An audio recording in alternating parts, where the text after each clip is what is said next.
A las 8:47 de la mañana del martes 12 de marzo de 2019, cuando 4 camionetas Chevrolet Silverado negras irrumpieron violentamente, bloqueando ambos carriles de la entrada principal de la destilería, la tradicional en Tequila, Jalisco, el día que había comenzado como cualquier otro, se transformó en una pesadilla que quedaría grabada para siempre en la memoria de los 18 trabajadores presentes. 12 hombres armados del CJNG descendieron de los vehículos portando rifles de asalto AR-15 y cuernos de chivo AK-47, vestidos con chalecos tácticos negros de nivel 4, pasamontañas que ocultaban sus rostros, excepto por los ojos inyectados de adrenalina y rabia, botas militares que resonaban contra el pavimento de concreto con la precisión de una ejecución coordinada. El sol de marzo convertía el aire en algo denso, casi sólido, mientras las armas brillaban bajo la luz implacable del desierto jalisciense. La destilería, una construcción de adobe y ladrillo rojo que había pertenecido a la familia Ruiz durante 4 generaciones, se especializaba en la producción artesanal de tequila premium. Sus paredes habían visto pasar revoluciones, crisis económicas y cambios de gobierno, pero nada había preparado a sus ocupantes para lo que estaba a punto de suceder. Los hornos de piedra volcánica donde se cocían las piñas de agave azul seguían emanando ese aroma dulce y terroso característico, ajeno a la violencia que se desplegaba en el patio frontal.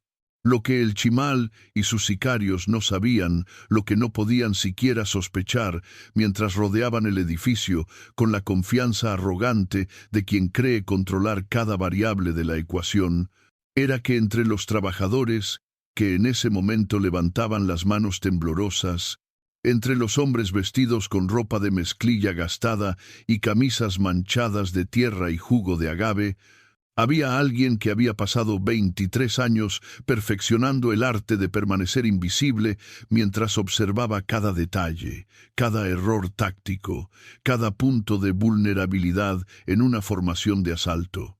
En los próximos 17 minutos, el patio de la destilería, la tradicional, se convertiría en un campo de batalla donde el pasado y el presente colisionarían con la fuerza de una explosión contenida durante más de una década.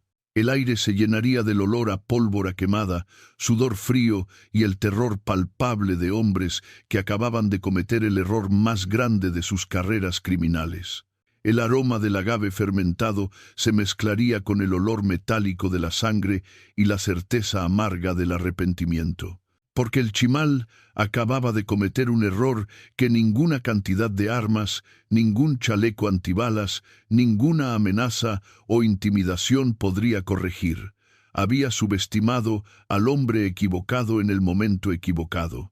Esteban Mora tenía 53 años, medía 1,75 metros y poseía la complexión compacta y fibrosa de quien ha pasado décadas realizando trabajo físico bajo el sol implacable de Jalisco. Su rostro, curtido por el clima y marcado por arrugas profundas que irradiaban desde los ojos como ríos en un mapa topográfico, mostraba la historia de una vida que pocos se molestaban en leer. Una cicatriz delgada atravesaba su ceja izquierda, apenas visible entre las líneas de expresión, y sus manos eran extraordinariamente callosas, con dedos gruesos que parecían tallados en madera de mezquite.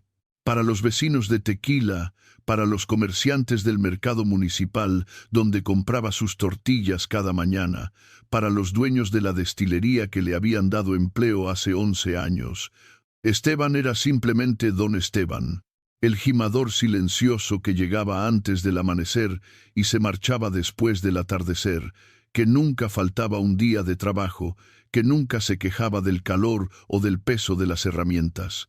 Era el hombre que cortaba las pencas de agave con movimientos precisos y económicos, que cargaba las piñas de 40 kilos como si fueran sacos de harina, que intercambiaba saludos corteses pero breves con sus compañeros durante el almuerzo. Nadie en Tequila sabía, Nadie podía imaginar siquiera que el hombre que veían cada día caminando por las calles polvorientas, con su sombrero de palma desgastado y su camisa de mezclilla desteñida por el sol, había sido, en otra vida que parecía pertenecer a otra persona, uno de los operadores más letales que jamás hubiera servido en las filas de los Zetas. Esteban se levantaba cada mañana a las 4:30, cuando las estrellas todavía brillaban sobre las montañas que rodeaban el valle. Preparaba café negro en una cafetera de peltre abollada. Comía 2 tortillas con frijoles refritos y sal, y caminaba los 3 kilómetros hasta la destilería mientras el mundo dormía. Durante esos 40 minutos de soledad, sus botas levantaban pequeñas nubes de polvo en el camino de terracería, y sus pensamientos vagaban por territorios que cuidadosamente evitaba durante el día. En la destilería, Esteban trabajaba con una eficiencia que había impresionado a don Ricardo Ruiz desde el primer día. Su técnica para cortar las pencas del agave era impecable. Un golpe preciso con la coa, la herramienta de gimador con su hoja circular afilada, y las hojas espinosas caían exactamente donde debían caer. No había movimientos desperdiciados, no había esfuerzo innecesario. Sus compañeros bromeaban diciendo que Esteban era una máquina, que podía procesar más piñas en una hora que 2 hombres juntos, pero lo decían con respeto, no con envidia. Durante las comidas, Esteban se sentaba siempre en el mismo lugar, bajo un mezquite retorcido en la esquina del patio, donde podía ver ambas entradas de la destilería sin parecer que estaba observando nada en particular. Comía despacio, escuchaba las conversaciones sin participar mucho, respondía cuando le hablaban, pero nunca iniciaba discusiones sobre fútbol, política o mujeres como hacían los demás. Los otros trabajadores habían aprendido a respetar su silencio. Don Esteban es de pocas palabras, decían, pero cuando habla vale la pena escuchar. Lo que nadie notaba, lo que pasaba completamente desapercibido para ojos no entrenados, eran los pequeños detalles que traicionaban un pasado muy diferente. La forma en que Esteban se sentaba siempre con la espalda contra una pared o un árbol, nunca expuesto. Cómo sus ojos escaneaban constantemente el perímetro, registrando cada vehículo que se acercaba, cada persona nueva. La manera en que sus manos, a pesar de estar ocupadas con la comida o las herramientas, siempre mantenían una posición desde la cual podían moverse rápidamente hacia cualquier objeto útil como arma improvisada.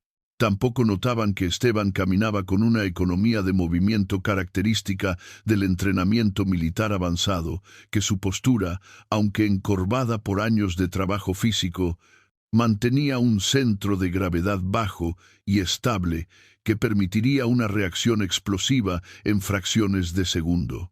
No veían cómo, cuando alguien dejaba caer algo inesperadamente, la mano derecha de Esteban se movía por reflejo hacia su cintura derecha, donde una pistola habría estado hace años, antes de corregirse y continuar con lo que estaba haciendo. En su pequeña casa de adobe en las afueras de Tequila, una construcción modesta de 2 habitaciones con techo de tejas rojas y paredes encaladas que necesitaban una mano de pintura, Esteban vivía con una austeridad que rayaba en lo espartano. Un catre de metal con un colchón delgado, una mesa de madera con 2 sillas desparejas, una estufa de gas de 2 hornillas, un refrigerador pequeño que zumbaba constantemente. No había televisión, no había decoraciones, no había fotografías familiares en las paredes desnudas. Lo que sí había, oculto en un compartimento excavado bajo el piso de concreto de su habitación y cubierto por una alfombra raída, era una caja de metal sellada que contenía los únicos vínculos tangibles con su vida anterior. Una Glock 19 con 2 cargadores llenos, documentos de identidad que ya no usaba, una medalla militar que nunca había reclamado oficialmente y $30,000 en billetes de 50 y 100 que representaban los ahorros de 11 años de trabajo honesto y 11 años de no gastar en nada que no fuera absolutamente necesario. También había un teléfono satelital que Esteban encendía exactamente una vez cada 30 días, durante exactamente 5 minutos, para confirmar que la línea seguía activa y que el número de contacto de emergencia todavía funcionaba. En 11 años, nunca había necesitado usarlo para algo más que esa verificación rutinaria. En 11 años, había logrado lo que parecía imposible: desaparecer completamente de un mundo donde la gente como él rara vez conseguía simplemente retirarse y vivir en paz. Los domingos, Esteban asistía a misa en la pequeña iglesia del pueblo, la parroquia de Santiago Apóstol, que databa del siglo XVIII. Se sentaba en las bancas del fondo, llegaba justo cuando comenzaba el servicio y se marchaba en el momento en que terminaba, sin quedarse para la socialización posterior. Doña Rosa, que vendía tamales afuera de la iglesia, siempre le guardaba 2 de rajas con queso, que Esteban pagaba con monedas exactas y un asentimiento de agradecimiento. «Es un hombre bueno», decía doña Rosa a quien quisiera escuchar. «Callado, sí, pero bueno. Nunca falta a sus pagos, nunca pide fiado. De esos ya no quedan muchos». No sabía que el hombre al que alimentaba cada domingo había sido responsable, de una forma u otra, de 183 operaciones que habían resultado en la captura o eliminación de objetivos de alto valor en la guerra entre cárteles que había desangrado a México durante la primera década del siglo XXI. Ahora, déjame en los comentarios de dónde estás viendo este video. Quiero saber en qué ciudad, en qué país está nuestra comunidad. Escribe tu nombre y tu ubicación. Necesito saberlo. Esteban Mora nació el 17 de agosto de 1966 en un pueblo tan pequeño que ni siquiera aparecía en la mayoría de los mapas de Tamaulipas, San José del Alto, una colección de 30 casas de adobe dispersas en un valle seco donde la vida dependía de cosechas irregulares de maíz y frijol que raramente producían suficiente para algo más que la mera supervivencia. Era el tercero de 7 hermanos, en una familia donde el hambre no era una metáfora, sino una presencia constante, un inquilino permanente que se sentaba a la mesa cada noche y reclamaba su porción de lo poco que había. Su padre, Celestino Mora, trabajaba como jornalero en los ranchos vecinos, levantándose antes del amanecer y regresando después del anochecer por un salario que apenas alcanzaba para las tortillas y los frijoles. Su madre, Patricia, lavaba ropa para las familias que tenían suficiente dinero para pagar por ese servicio, sus manos perpetuamente arrugadas y agrietadas por el agua y el jabón de sosa. Los niños Mora crecieron con ropa remendada, zapatos que pasaban de hermano a hermano hasta desintegrarse, y la certeza de que la educación más allá de los primeros años de primaria era un lujo inalcanzable para gente como ellos. Esteban tenía 9 años cuando ocurrió el incidente que alteraría la trayectoria de su vida como una piedra arrojada al centro de un estanque calmo. Fue un sábado por la tarde, el 3 de noviembre de 1975, cuando 3 camionetas con hombres armados llegaron a San José del Alto buscando a un hombre que supuestamente había robado un cargamento de marihuana. El hombre no estaba en el pueblo ese día, pero los sicarios decidieron enviar un mensaje de todas formas. Reunieron a todos los habitantes en la pequeña plaza frente a la iglesia. Esteban estaba allí con su familia, su hermano mayor Miguel sosteniéndolo del hombro mientras su madre rezaba en voz baja. El jefe de los sicarios, un hombre con un bigote espeso y ojos de serpiente que se hacía llamar el Víbora, caminó entre las familias aterrorizadas como un predicador demencial. «Aquí nadie vio nada», dijo el Víbora, su voz resonando en el silencio tenso. «Aquí nadie sabe nada, porque si alguien habla, si alguien piensa que puede traicionar a los que mandan de verdad, esto es lo que pasa». Lo que sucedió después quedó grabado en la memoria de Esteban con una claridad fotográfica que ni 36 años habían podido difuminar. Escogieron al azar a don Tomás, el maestro de la escuela, un hombre de 62 años que había enseñado a leer a 3 generaciones de niños del pueblo. Lo golpearon mientras su esposa gritaba y sus hijos intentaban intervenir solo para ser derribados por culatazos. Después lo ejecutaron en medio de la plaza y se marcharon en sus camionetas dejando un mensaje escrito con sangre en el polvo. Así aprenden. Esa noche, mientras su familia lloraba y el pueblo enterraba a su maestro, algo se endureció en el interior del niño de 9 años. No fue rabia, no exactamente. Fue algo más frío, más calculado, la comprensión de que el mundo se dividía entre quienes tenían el poder de infligir violencia y quienes solo podían sufrirla.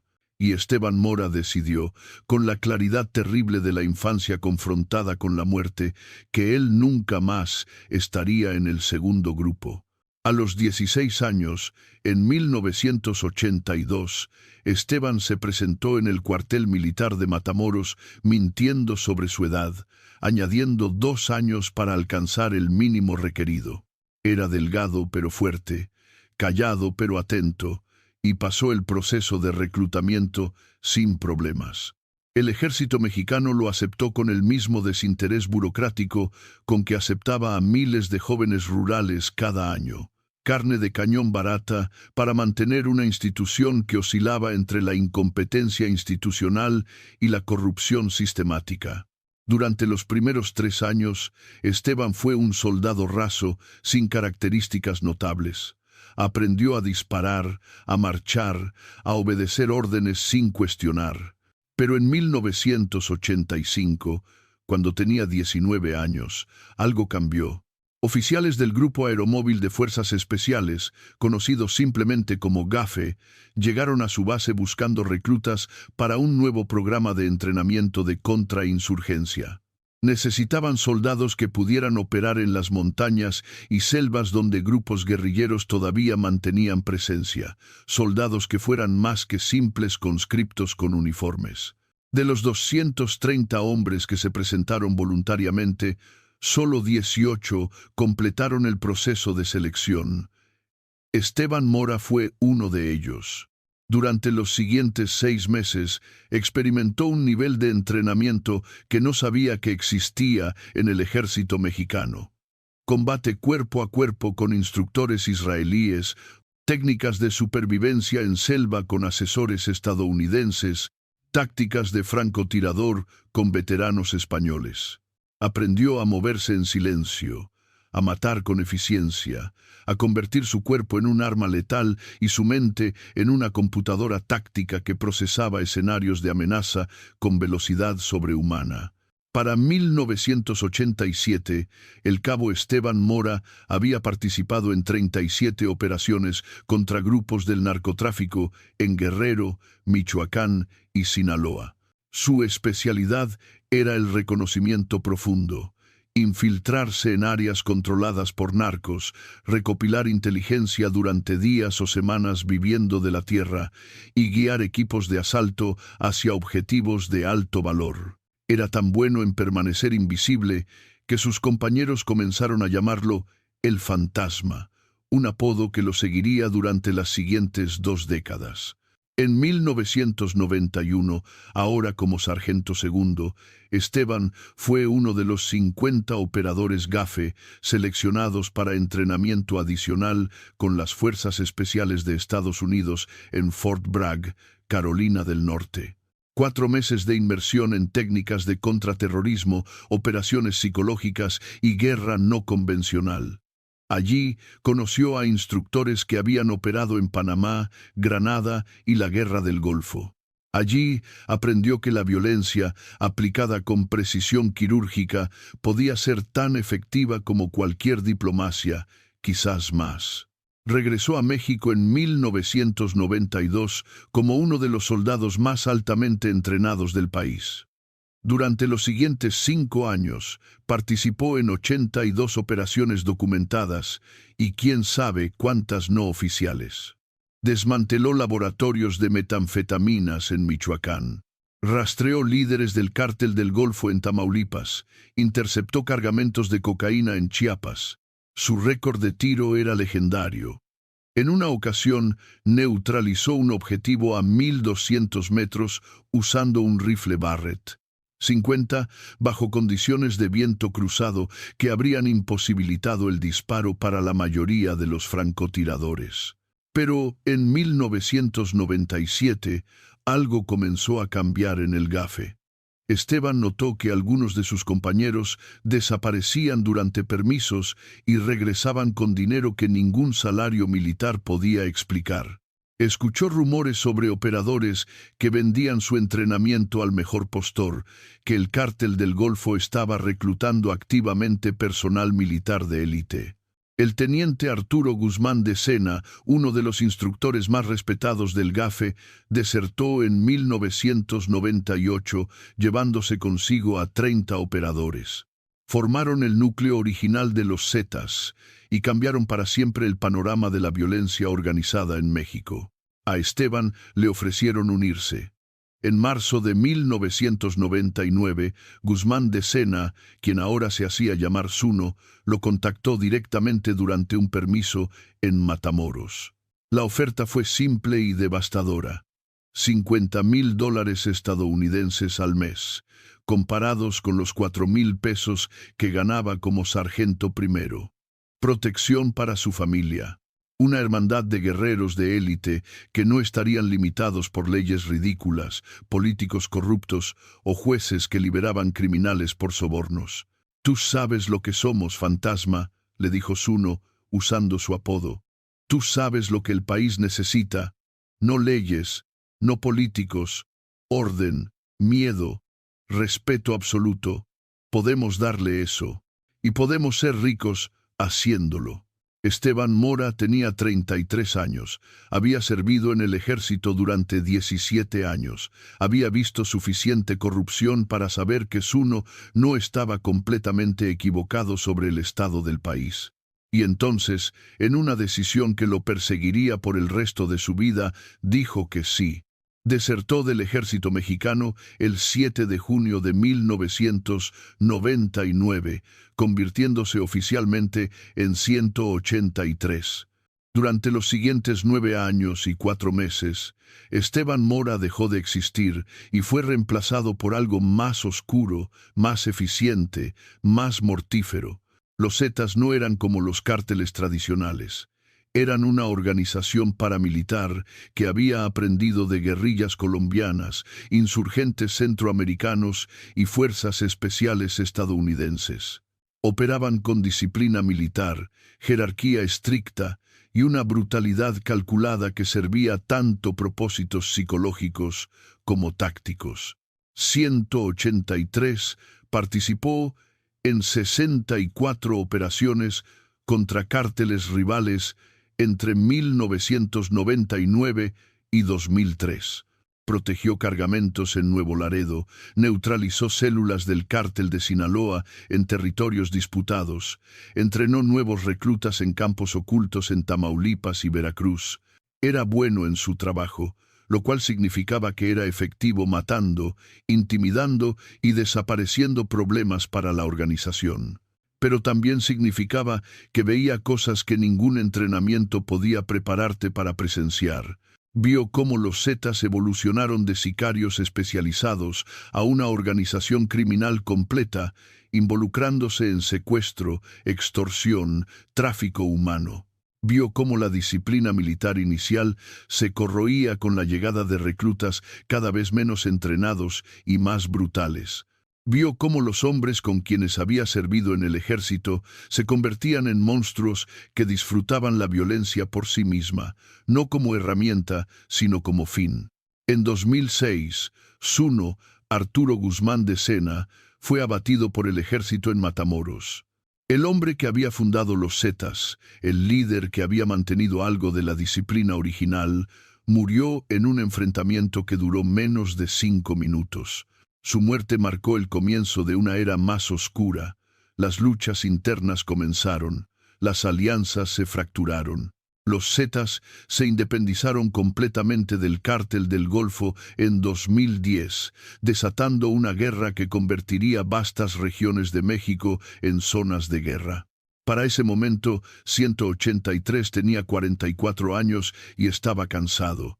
Cansado de la violencia, cansado de dormir en lugares diferentes cada noche, cansado de revisar bajo su vehículo cada mañana buscando bombas. Había acumulado dinero, cierto, más de lo que jamás habría ganado legalmente. Pero, ¿de qué servía si no podía gastarlo sin convertirse en objetivo? ¿De qué servía si cada día podría ser el último? El punto de ruptura llegó el 23 de agosto de 2008, un sábado que comenzó como docenas de otros, 183, y su célula estaban en Nuevo Laredo realizando un operativo de rutina contra un grupo del Cártel del Golfo que había intentado introducir cocaína en territorio Z sin permiso. Era un ajuste de cuentas estándar, enviar un mensaje contundente para mantener las fronteras claras. Pero algo salió mal. Hubo inteligencia defectuosa. La casa que asaltaron no pertenecía a sicarios rivales, sino a una familia civil que simplemente tuvo la mala suerte de vivir en la dirección equivocada. Para cuando 183 se dio cuenta del error, 3 de sus hombres ya habían ejecutado al padre y a 2 hijos adolescentes que intentaron defenderse. La madre y una niña de 7 años quedaron vivas. La niña se llamaba Sofía. Tenía grandes ojos marrones y llevaba un vestido rosa con estampado de mariposas. Miró directamente a 183 mientras su jefe, 37, debatía si dejar testigos. Y en esa mirada, Esteban Mora vio el reflejo de sí mismo con 9 años en San José del Alto, presenciando cómo ejecutaban a su maestro mientras hombres con armas decidían quién vivía y quién moría.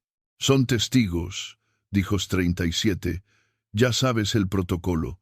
183 se escuchó a sí mismo decir, no, esto fue un error. Ya es suficiente. Fue la primera vez en 9 años que cuestionó una orden. 37 lo miró sorprendido. ¿Qué dijiste? Dije que no. No mato niñas. La mano de 183 se movió hacia su arma, no para usarla contra las civiles, sino preparándose para lo que podría venir si su desafío escalaba. Hubo un momento de tensión eléctrica. Después, 37 escupió en el suelo y dijo, llévatelas, déjalas en algún lado donde no puedan identificarnos.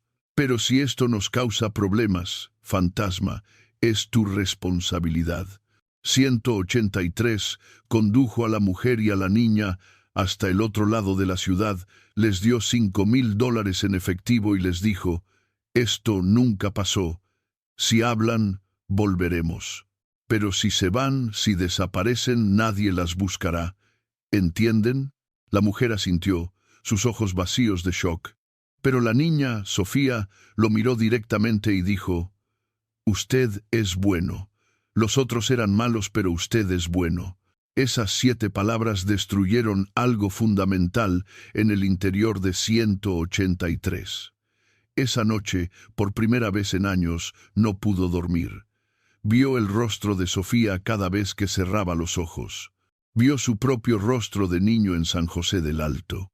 Vio una línea directa entre el niño que había presenciado violencia sin sentido y el hombre que ahora la perpetraba profesionalmente. Durante las siguientes 3 semanas, 183 comenzó a hacer planes. Contactó a un oficial de la DEA con quien había tenido un encuentro 5 años antes, un encuentro que podría haber terminado en violencia, pero que en cambio había terminado con una conversación cautelosa y un entendimiento tácito. Se llamaba Thomas Morrison y trabajaba desde la oficina de McAllen, Texas. Estoy fuera, le dijo 183, cuando finalmente hizo la llamada desde un teléfono desechable. Quiero salir, pero necesito garantías. ¿Qué tipo de garantías? ¿Que puedo desaparecer de verdad? Nueva identidad, protección. Y no voy a testificar. Eso no es negociable.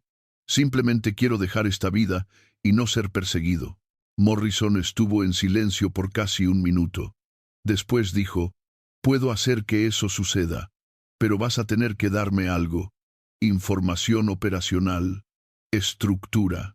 Nombres que ya estemos investigando de todas formas. No necesitas testificar en corte, pero necesitamos inteligencia. Puedo vivir con eso. El acuerdo se cerró durante un mes de negociaciones clandestinas. 183 proporcionó información detallada sobre 83 operaciones activas de los Zetas, ubicaciones de 72 casas de seguridad, nombres y ubicaciones de 37 comandantes operacionales. No era información completa, no era suficiente para desmantelar la organización, pero era suficiente para justificar lo que Morrison estaba ofreciendo a cambio. El 28 de octubre de 2008, durante un operativo simulado en la frontera con Texas, 183 simplemente desapareció. Su célula reportó que había sido abatido durante un enfrentamiento con la DEA y que su cuerpo había caído del lado estadounidense de la frontera. Sin cuerpo que recuperar, sin confirmación visual, los Zetas eventualmente lo dieron por muerto. En realidad, Esteban Mora renació ese día. Nuevo nombre, nuevos documentos, nueva historia.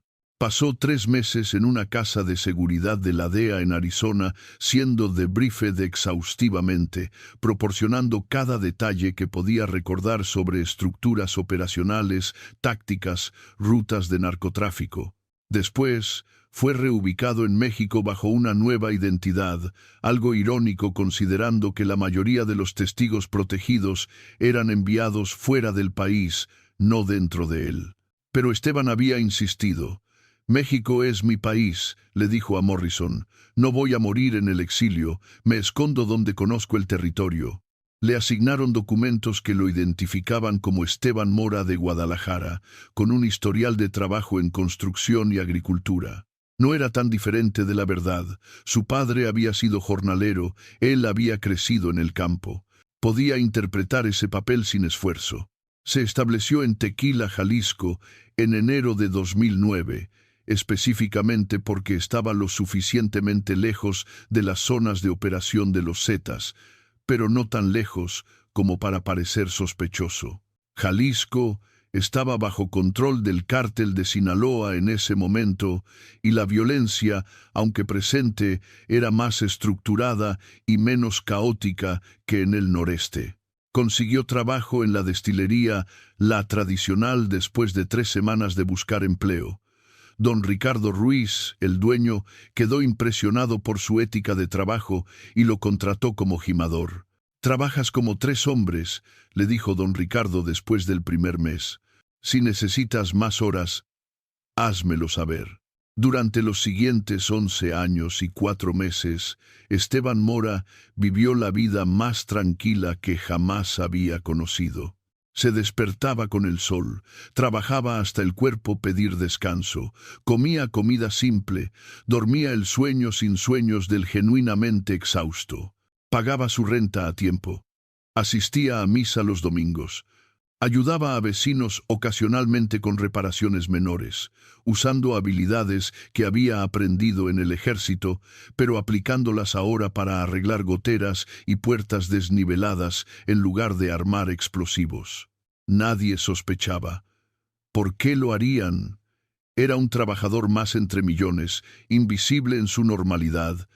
El fantasma que una vez había aterrorizado a los enemigos de los Zetas ahora era simplemente un hombre de mediana edad que cortaba agave bajo el sol de Jalisco y se permitía creer, casi, que las deudas del pasado podían eventualmente cancelarse a través del simple acto de vivir una vida decente.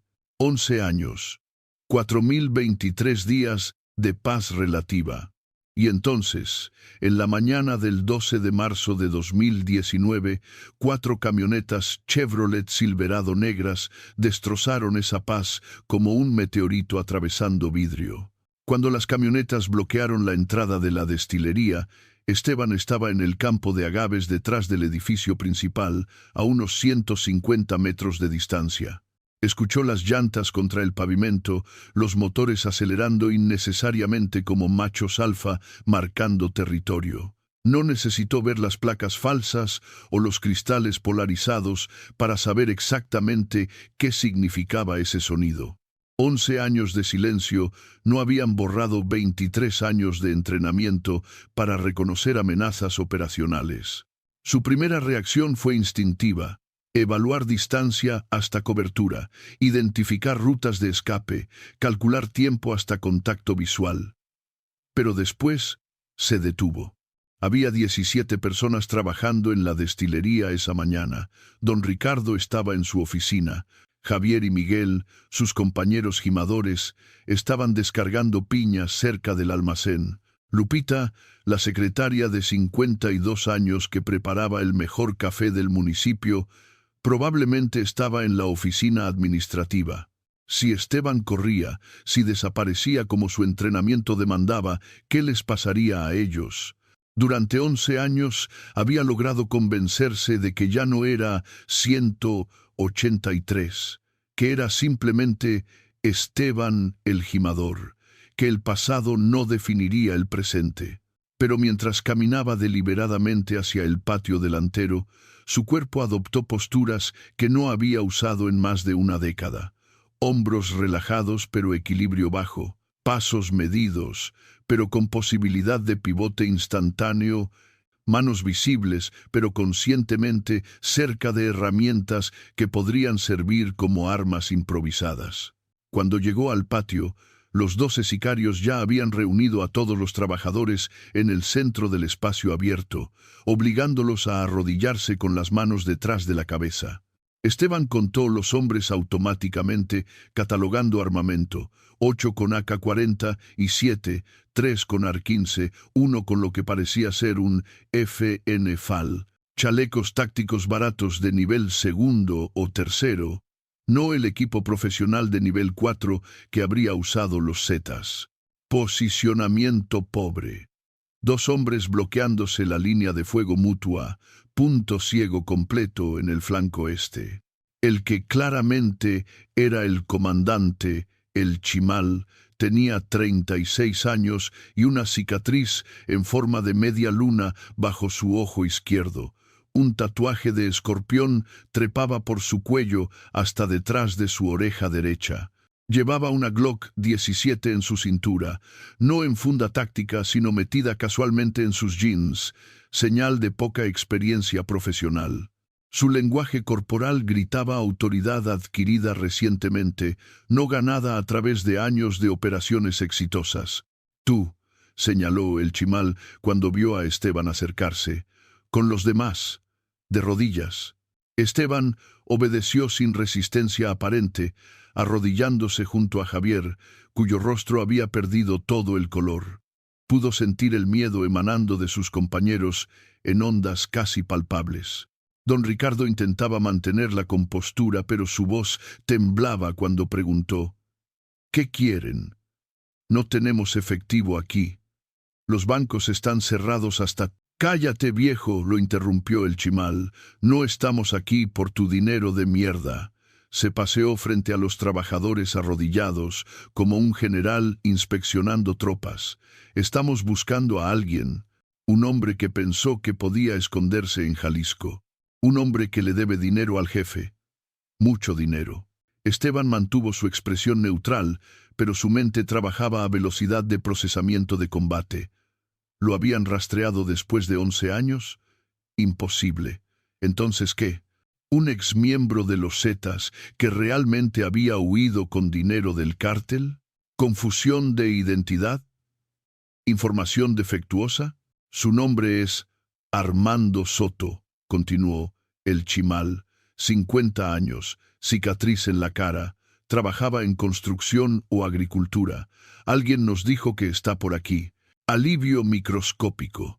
No lo estaban buscando específicamente a él, pero ese alivio duró menos de 2 segundos antes de que el Chimal se detuviera directamente frente a Esteban, mirándolo con ojos entrecerrados. «¿Qué edad tienes, abuelo?» 53, respondió Esteban con la voz que había perfeccionado durante 11 años, cansada, sumisa, sin el menor rastro de desafío. «¿Y esa cicatriz?» El chimal señaló la delgada línea en la ceja de Esteban. Accidente cuando niño. Una rama de mezquite. Párate. Esteban se levantó lentamente, manteniendo las manos visibles, proyectando docilidad completa mientras internamente calculaba 23 formas diferentes de desarmar al hombre frente a él en menos de 3 segundos. El chimal caminó alrededor de Esteban, evaluándolo. No pareces Armando de las fotos, pero dicen que se podría haber operado la cara. Se volvió hacia uno de sus hombres. Tráelo a la oficina. Vamos a tener una conversación más privada. 2 sicarios agarraron a Esteban por los brazos. Un agarre descuidado que dejaba docenas de puntos de vulnerabilidad. Lo empujaron hacia el edificio de oficinas mientras el chimal daba instrucciones a otros hombres para que registraran la destilería.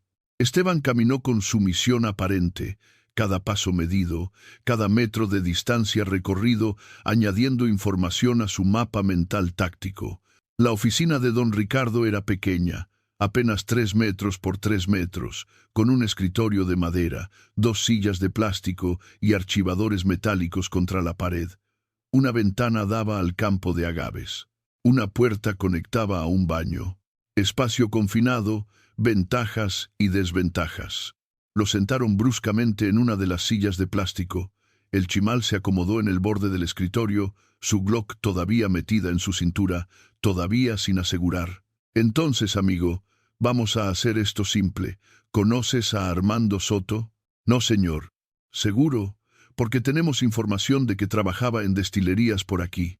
Y tú trabajas en una destilería. Curiosa coincidencia, ¿no?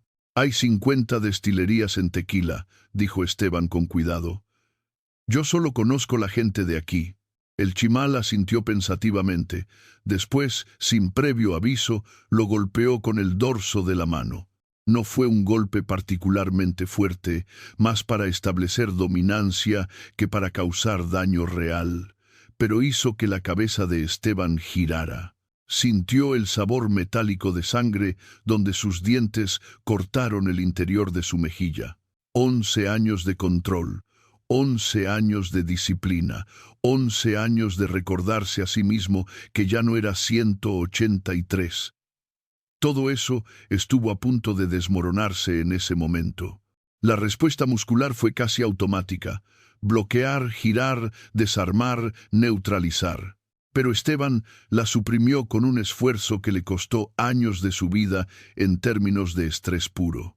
Escupió sangre y mantuvo su mirada en el suelo. No sé nada, señor, solo trabajo aquí.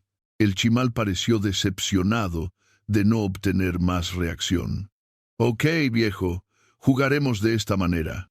Durante los siguientes 20 minutos, alternó entre preguntas repetitivas y violencia escalada pero relativamente controlada.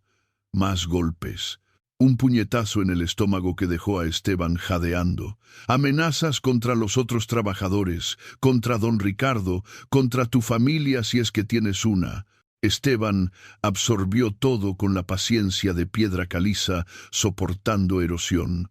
Respondió preguntas, mantuvo su historia, proyectó miedo, pero no pánico, y mientras tanto, observó. Contó cuántas veces el chimal revisaba su teléfono 3, esperando instrucciones o reportando. Notó cómo uno de los sicarios en la puerta cambiaba de pie cada 90 segundos, posible lesión antigua, rodilla derecha. Registró que las paredes de adobe de la oficina eran gruesas, pero las ventanas no tenían barras. Fue después de esos 20 minutos cuando ocurrió el cambio. El chimal, frustrado por la falta de información, decidió registrar la oficina para ver si encontramos algo útil. Sus hombres comenzaron a abrir cajones, tirar archivos, revisar las pertenencias personales de don Ricardo como vándalos profesionales buscando cualquier cosa de valor o incriminatoria. Uno de los sicarios, un tipo joven con cara de adolescente que probablemente no tenía más de 22 años, encontró algo en el armario pequeño detrás del escritorio. Era una caja de madera con el escudo del ejército mexicano tallado en la tapa. La sacó con curiosidad. «Jefe, mira esto». El chimal abrió la caja. Dentro había fotografías, documentos, medallas, pero no pertenecían a don Ricardo. Pertenecían a su hermano mayor, quien había servido en el ejército durante 30 años antes de morir de un infarto 5 años atrás. Don Ricardo guardaba esas cosas como memorial, pero el sicario joven estaba mirando una fotografía en particular con expresión confundida. «Jefe, este tipo se parece a...» Se volvió para mirar a Esteban. «Este es usted». El silencio en la oficina cambió de calidad, de tensa a peligrosa. El chimal tomó la fotografía y la estudió. Efectivamente, mostraba a un hombre con el uniforme del GAFE, más joven, sin canas, pero con la misma estructura facial, la misma cicatriz en la ceja. El nombre en la placa del uniforme decía Mora. No era Esteban en la foto. Era su primo segundo, Héctor Mora, quien había servido brevemente en el GAFE antes de morir en 2004 durante un operativo antinarco en Michoacán. Pero la similitud familiar era innegable. ¿Y esto? El chimal sostuvo otra fotografía, esta de varios soldados en formación. Nuevamente, allí estaba el rostro familiar. El parecido de familia entre Esteban y su primo era suficiente para sembrar duda. Después, encontró los documentos, certificados de servicio, registros de operaciones y una medalla, la Cruz de Honor del Ejército Mexicano, otorgada por operaciones distinguidas contra el narcotráfico. El rostro de El Chimal perdió todo el color. La arrogancia se evaporó como agua en comal caliente y fue reemplazada por algo que Esteban reconoció inmediatamente porque había visto ese mismo cambio en docenas de rostros durante sus años operacionales. La comprensión súbita de que habían cometido un error potencialmente fatal. «Estos documentos», dijo el chimal con voz que ahora carecía de la confianza anterior, «estos son de tu familia». Era el momento. Esteban podría haber mantenido la historia, haber insistido en que no sabía nada sobre esas cosas, que debían pertenecer al dueño. Podría haber continuado interpretando al gimador asustado, esperando que estos pendejos eventualmente se aburrieran y se fueran. Pero algo en su interior, algo que había estado dormido durante 11 años, 4 meses y 5 días, despertó. Quizás era el cansancio de décadas fingiendo ser algo que no era. Quizás era la certeza de que estos hombres lastimarían a gente inocente si no hacía algo. Quizás, simplemente, ya había tenido suficiente. ¿Qué crees que debería hacer Esteban? ¿Mantener su identidad falsa y arriesgarse a que lastimen a otros, o revelar quién realmente es y enfrentar las consecuencias? Déjame tu opinión en los comentarios. Quiero leer cada respuesta. Esteban Mora se levantó lentamente de la silla de plástico. El cambio en su postura fue sutil pero completo. Los hombros que habían estado encorvados en sumisión se enderezaron. La espalda que había proyectado derrota se irguió con verticalidad militar. Los ojos que habían mirado al suelo ahora encontraron directamente los de El Chimal, con una intensidad que hizo que el sicario retrocediera medio paso inconscientemente. «Esa foto no es mía», dijo Esteban, y su voz tampoco era la misma. Ya no era la voz cansada del trabajador rural. Era la voz de alguien acostumbrado a dar órdenes en ambientes de alta tensión y esperar obediencia inmediata. «Pero el uniforme es correcto. GAFE. Y sí, ese es mi apellido». El chimal tragó saliva audiblemente. «¿Eres militar?» «Fui. Hace mucho tiempo». Esteban dio 2 pasos hacia el chimal. Los sicarios en la puerta levantaron sus armas instintivamente, pero ninguno disparó. Había algo en la forma en que se movía este hombre mayor que desactivaba respuestas automáticas. 17 años de servicio activo. Después, otros trabajos. Trabajos que requerían las mismas habilidades, pero mejor pago. ¿Qué tipo de trabajos? El tipo de trabajos donde aprende es a contar sicarios por su respiración, a identificar armamento por el sonido del seguro, a calcular exactamente cuánto tiempo necesito para desarmar a un pendejo descuidado que mete su pistola en los jeans en lugar de usar una maldita funda táctica. El reconocimiento llegó a los ojos de El Chimal como el amanecer lento y terrible. Tú eres. Mi nombre es Esteban Mora, dijo con la calma de alguien declarando un hecho inmutable del universo. Ex sargento primero del Grupo Aeromóvil de Fuerzas Especiales. 17 años de servicio. 37 operaciones documentadas contra el narcotráfico antes de desertar. Después, 183 de los Zetas. 9 años, 4 meses de servicio. 64 operaciones contra cárteles rivales. 11 años retirado.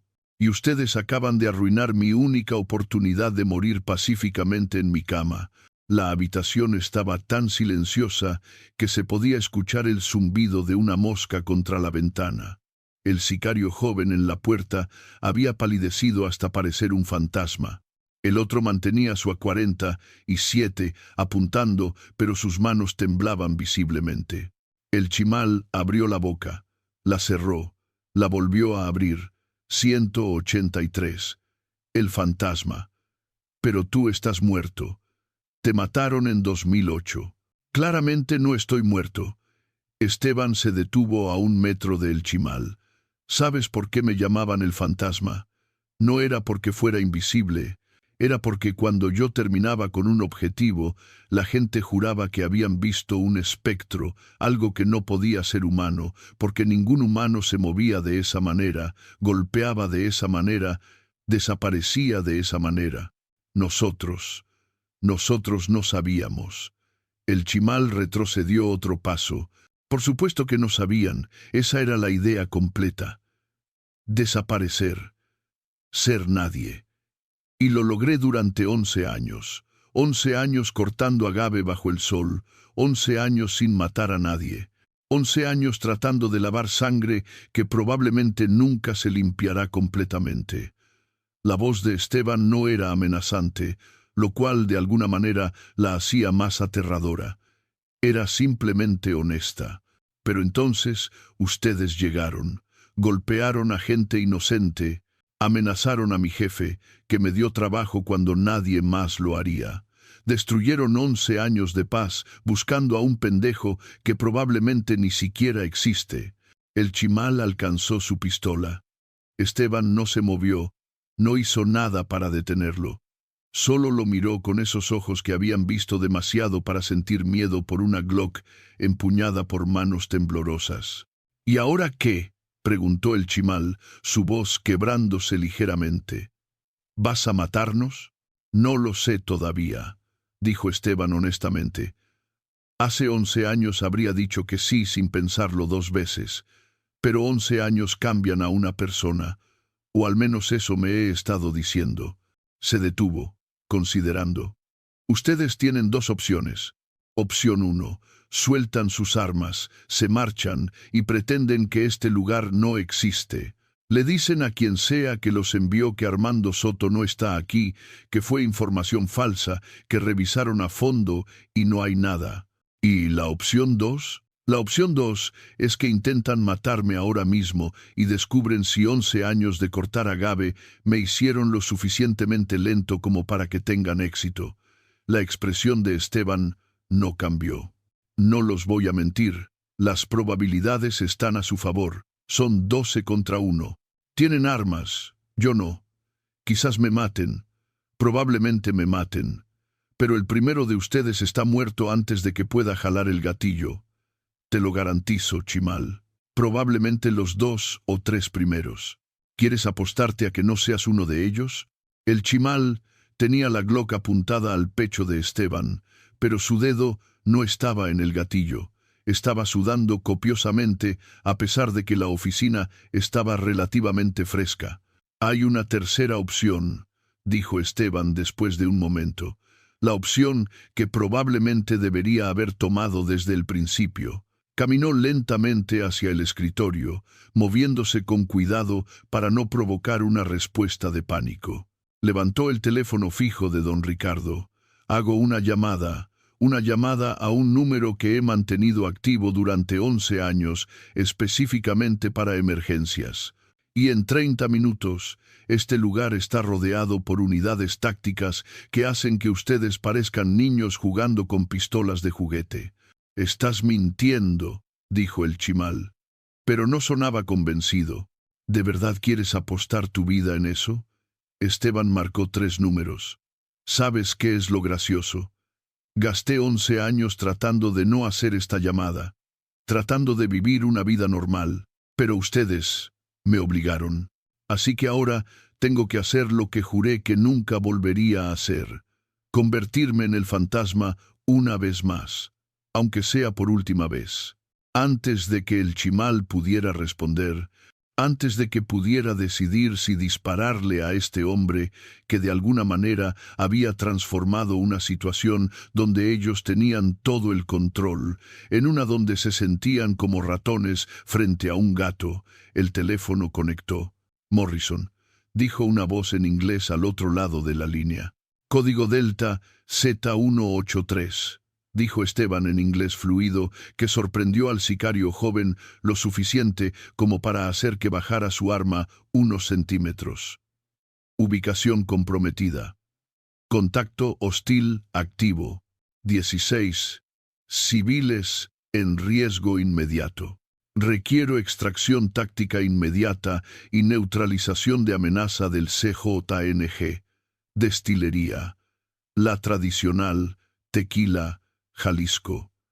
Autenticación. El fantasma nunca muere, solo desaparece». Hubo una pausa al otro lado de la línea. Después, «Mierda. Esteban, pensamos que estabas». «Está bien. ¿Cuántos hostiles?» 12 en ubicación, posiblemente más en perímetro exterior. Armamento pesado. Nivel de entrenamiento. Bajo a moderado. Situación controlable pero volátil. ETA 25 minutos. Helicópteros Black Hawk desde Guadalajara. Unidad táctica terrestre 32 minutos. ¿Puedes contener hasta entonces? Afirmativo. Esteban colgó el teléfono y miró a el chimal. 25 minutos.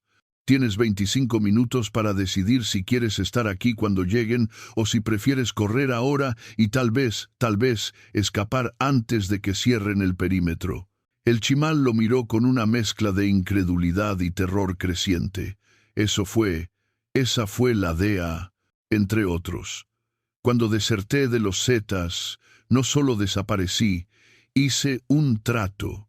Información por protección, nueva identidad por inteligencia operacional, y parte de ese trato incluía un número de emergencia que podía llamar exactamente una vez si mi ubicación era comprometida.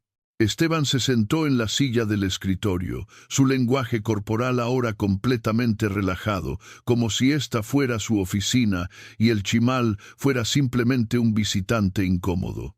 «Felicidades. Acabas de activar 11 años de inversión federal estadounidense en mantenerme vivo.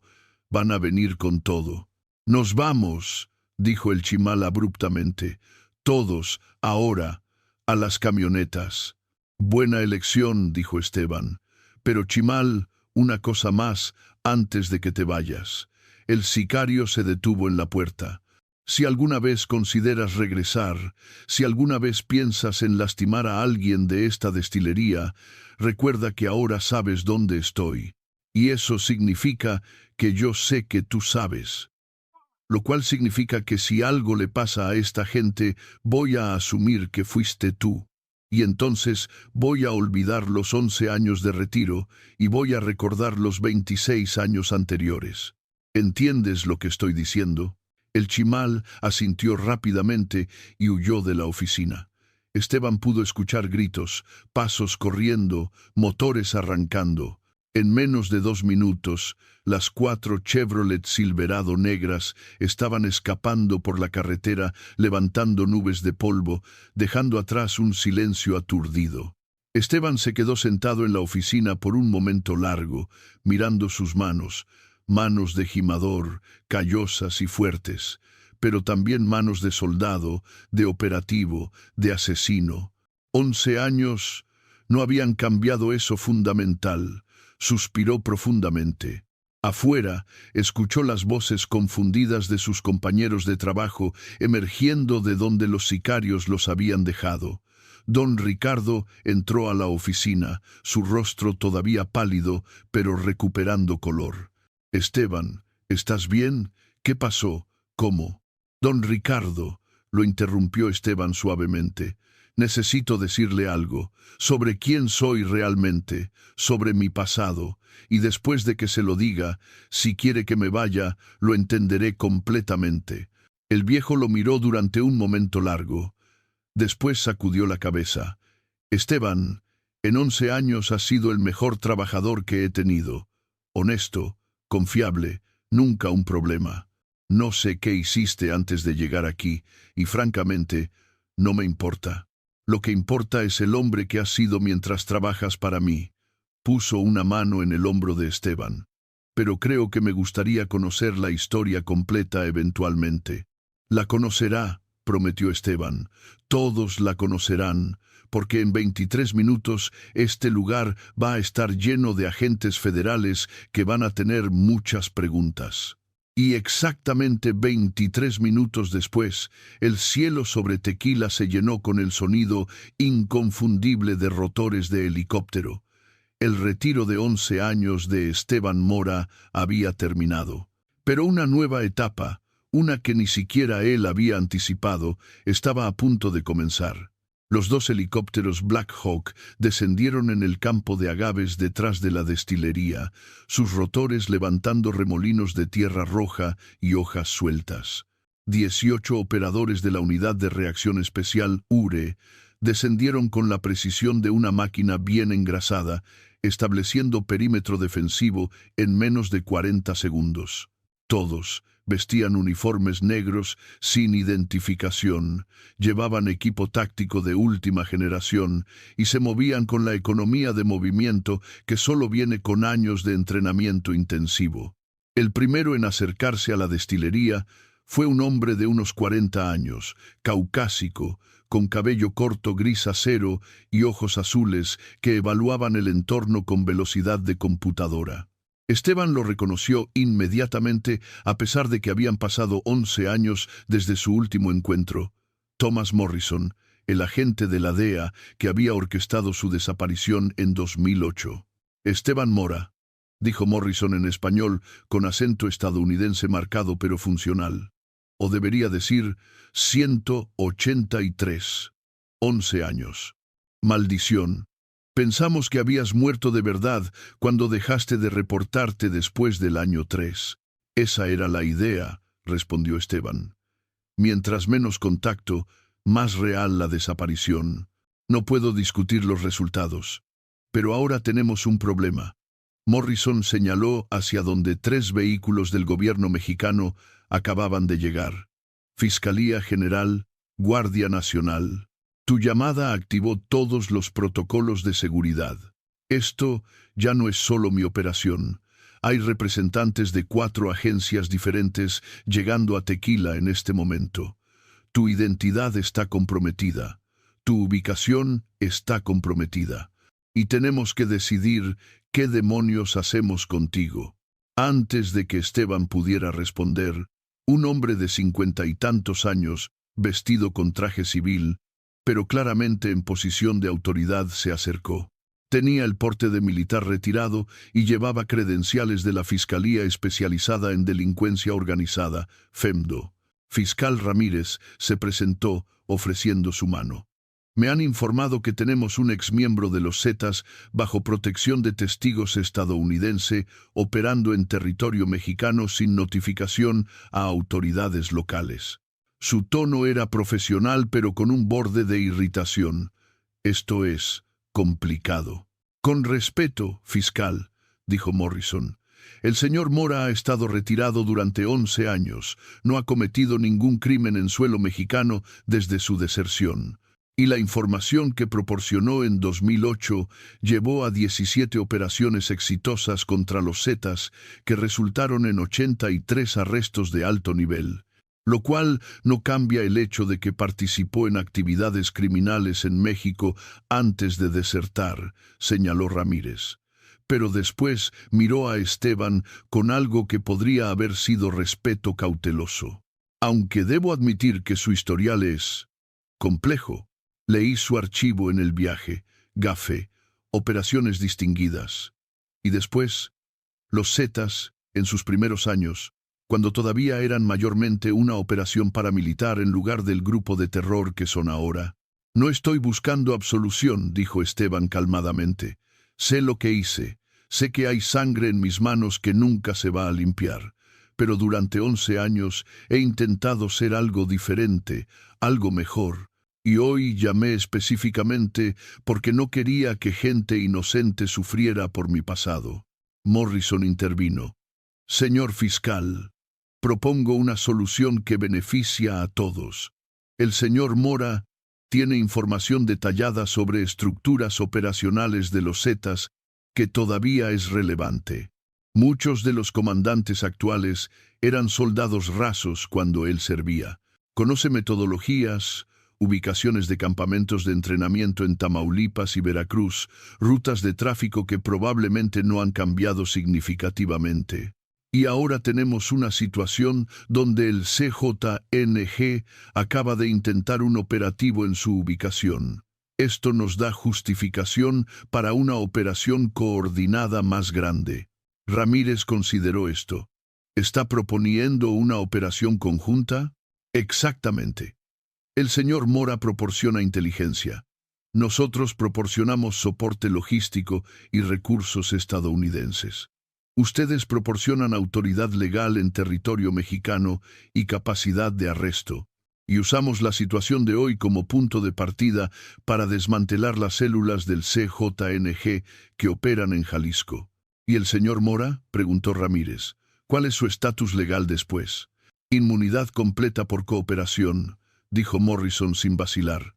Crédito de tiempo servido por sus 11 años de retiro limpio y protección continua de testigos con reubicación si es necesario. Esteban levantó una mano. Un momento. Nadie me preguntó si quiero participar en una operación. Ambos oficiales lo miraron. ¿No quieres?, preguntó Morrison con genuina sorpresa. Pasé 11 años tratando de dejar esta vida exactamente porque no quiero seguir participando en operaciones, asesorando sicarios o cazando criminales. Esteban suspiró. Pero también entiendo que esos hombres que vinieron hoy no van a simplemente olvidar lo que descubrieron. Van a reportar, van a investigar. Y eventualmente alguien en el CJNG va a decidir que un ex-Zeta en su territorio es un problema que necesita ser eliminado. Lo cual me pone en peligro a mí y peor, pone en peligro a todos en esta destilería, a todos en Tequila que me han conocido durante 11 años. Entonces estás diciendo, comenzó Ramírez. Estoy diciendo que si vamos a hacer esto, lo hacemos correctamente. No media operación. No solo reunir información. Si voy a salir del retiro, si voy a usar habilidades que he tratado de enterrar, entonces quiero resultados reales. Desmantelamiento completo de las células del CJNG en esta región. Protección garantizada no solo para mí, sino para todos en la destilería. Y después, cuando termine, quiero poder regresar a mi vida. O construir una nueva, si es necesario. Morrison y Ramírez intercambiaron miradas. Después el fiscal asintió lentamente. Puedo trabajar con eso, pero necesitamos actuar rápido. Esos hombres que huyeron van a reportar su encuentro. Probablemente ya lo hicieron. Lo cual significa que tenemos, en el mejor de los casos, 48 horas antes de que el CJNG reorganice su respuesta. Entonces, no perdamos tiempo, dijo Esteban. Durante las siguientes 6 horas, la destilería La Tradicional se transformó en un centro de operaciones improvisado. Computadoras portátiles, equipos de comunicación satélite, mapas desplegados sobre las mesas donde normalmente se hacía papeleo sobre embarques de tequila. Esteban se sentó con 3 analistas de inteligencia y 2 oficiales de operaciones tácticas, reconstruyendo todo lo que recordaba sobre metodologías de los Zetas que probablemente habían sido adoptadas por el CJNG, ya que muchos exmiembros de los Zetas habían cambiado de organización en los años posteriores. Las células del CJNG operan diferente a los Zetas, explicó Esteban, señalando ubicaciones en un mapa de Jalisco. Los Zetas tenían disciplina militar. El CJNG es más democrático, por así decirlo. Líderes celulares tienen más autonomía, lo cual es debilidad y fortaleza. Fortaleza porque cortar una cabeza no mata el cuerpo. Debilidad porque con suficiente presión las células se traicionan entre sí para sobrevivir. ¿Entonces recomiendas?, preguntó el comandante Ortiz de la Guardia Nacional, quien había llegado hace 1 hora con 40 soldados adicionales. Golpes simultáneos, dijo Esteban sin vacilar. Identificamos 3 o 4 ubicaciones de alto valor, casas de seguridad, almacenes de distribución, centros de comando. Los golpeamos todos al mismo tiempo, idealmente antes del amanecer cuando la respuesta será más lenta. Capturamos a quien podamos, pero el objetivo real no es solo arrestos. Es enviar un mensaje. Ningún lugar en Jalisco es seguro para el CJNG. Morrison sonrió. Hablas como operador. Fui operador durante 26 años, respondió Esteban. 11 años de retiro no borran eso completamente. Usando la información que Esteban proporcionó combinada con inteligencia actual de vigilancia y escuchas telefónicas, el equipo identificó 4 objetivos prioritarios.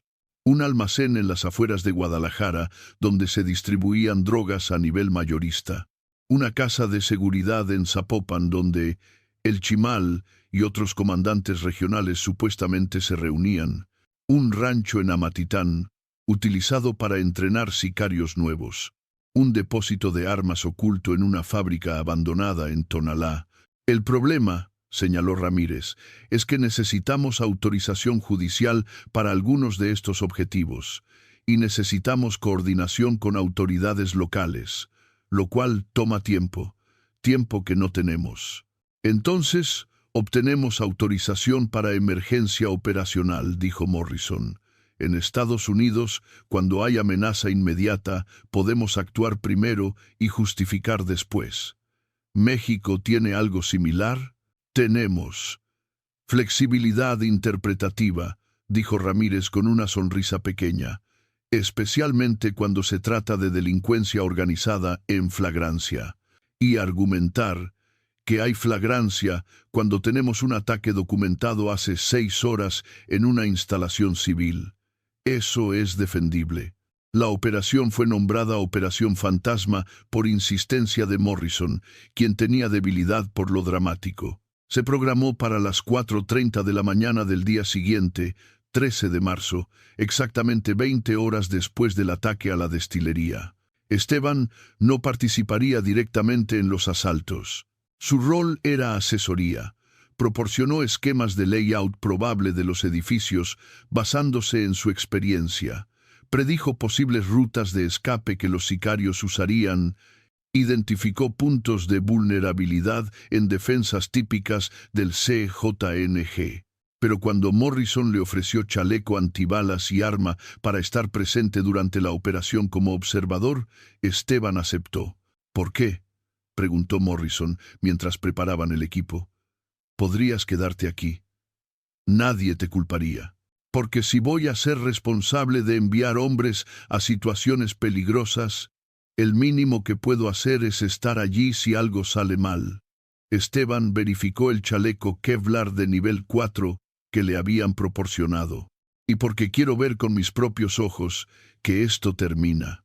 Que el CJNG entiende que Tequila no es territorio donde puedan operar libremente. A las 3:45 de la madrugada del 13 de marzo, 4 equipos simultáneos se movieron hacia sus objetivos. Esteban estaba en el helicóptero de comando, orbitando a 2 kilómetros de altura, monitoreando comunicaciones de radio y observando feeds de video en tiempo real de las cámaras montadas en cascos de los operadores. El equipo Alfa golpeó el almacén en Guadalajara primero. Las puertas fueron derribadas con cargas explosivas precisas. Esteban observó en las pantallas mientras operadores entraban con coordinación perfecta, despejando habitación tras habitación. Había resistencia.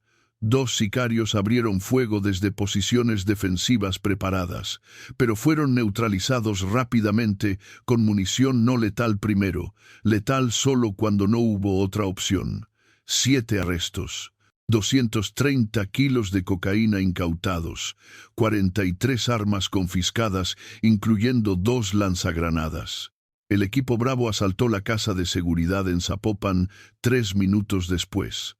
Este era el objetivo más peligroso porque se esperaba mayor resistencia. Y efectivamente, los sicarios del CJNG habían preparado defensas, bolsas de arena, posiciones de fuego cruzado, pero también subestimaron la capacidad de los equipos de asalto. Granadas de destello cegaron a los defensores. Francotiradores en edificios adyacentes neutralizaron amenazas antes de que pudieran disparar efectivamente. 12 arrestos incluyendo 3 comandantes regionales. El Chimal no estaba entre ellos, había escapado, probablemente alertado por alguna filtración, pero sus lugartenientes fueron capturados. El equipo Charlie tomó el rancho de entrenamiento en Amatitán sin resistencia significativa. La mayoría de los ocupantes eran reclutas jóvenes, adolescentes de 16 a 20 años que inmediatamente se rindieron cuando vieron la abrumadora fuerza que enfrentaban.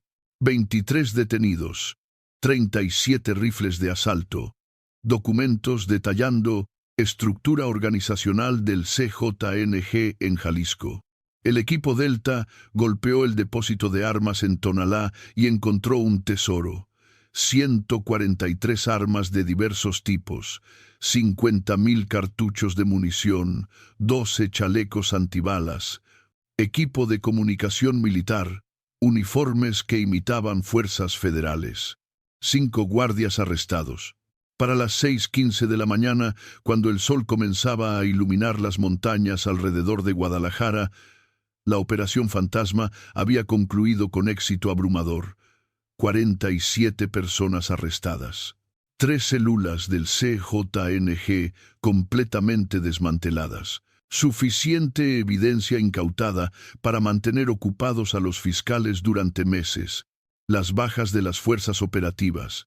3 oficiales con heridas menores de esquirlas y fragmentos. Ninguna fatalidad. Entre los criminales, 2 muertos en el enfrentamiento del almacén después de que abrieron fuego y no respondieron a llamados de rendición, 6 heridos de diversa gravedad. Morrison encontró a Esteban en el helicóptero después de que aterrizaron en una base militar en Guadalajara. El exoperador estaba sentado en silencio, mirando el amanecer a través de la ventana abierta. «Lo hicimos», dijo Morrison. «Golpe masivo al CJNG. Van a tardar meses en reconstruir estas células, si es que lo logran». «Bien», dijo Esteban simplemente. «Oye, deberías estar celebrando. Esta fue una de las operaciones más exitosas contra el CJNG en años, y fue posible por tu inteligencia». «No celebro cuando la gente muere, Morrison, aunque sean criminales, aunque merecieran lo que obtuvieron». Esteban se volvió para mirarlo. «Hice lo que era necesario. Proporcioné información que salvó vidas inocentes y desmanteló células que estaban causando terror. Pero no voy a pretender que esto me hace feliz. Solo me hace menos culpable por el pasado que no puedo cambiar». Morrison estuvo en silencio por un momento. Después, asintió. «Eres un hombre complicado, Esteban Mora. Soy un hombre cansado que quiere volver a cortar agave. ¿Cuál fue tu parte favorita de la operación?» El momento de la revelación de Esteban, la llamada de emergencia o el asalto coordinado? Déjamelo saber en los comentarios. Quiero leer todas tus opiniones. 3 semanas después de la Operación Fantasma, Esteban Mora se encontró sentado en una sala de conferencias del edificio de la Fiscalía General en Ciudad de México, rodeado por abogados, oficiales de inteligencia y burócratas, cuya principal preocupación parecía ser cómo manejar la narrativa pública de lo que había sucedido en Tequila. El problema, explicaba un funcionario con traje gris cuyo nombre Esteban había olvidado inmediatamente, es que no podemos revelar públicamente el rol de un exmiembro de los Zetas en esta operación. La opinión pública no lo entendería. Pensarían que estamos colaborando con criminales. Técnicamente, lo están haciendo, señaló Esteban con tono neutral. Yo fui criminal. El hecho de que me retiré hace 11 años no cambia lo que hice entre 1999 y 2008.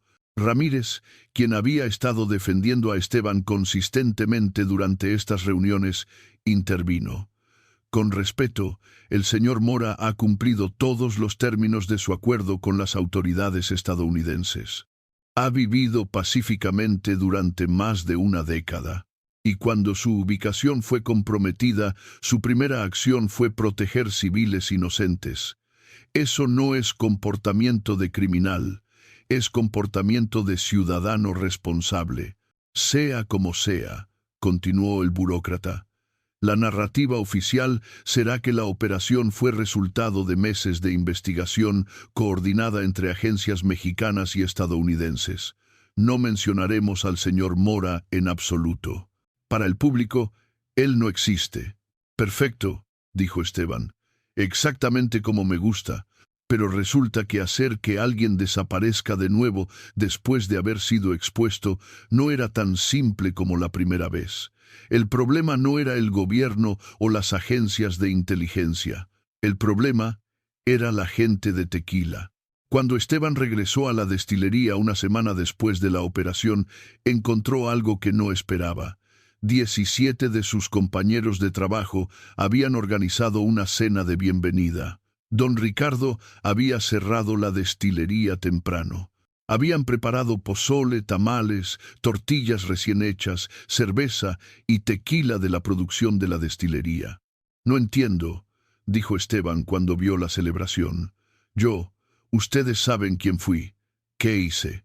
Sabemos que salvaste nuestras vidas, dijo Javier, el gimador con quien Esteban había trabajado lado a lado durante 11 años.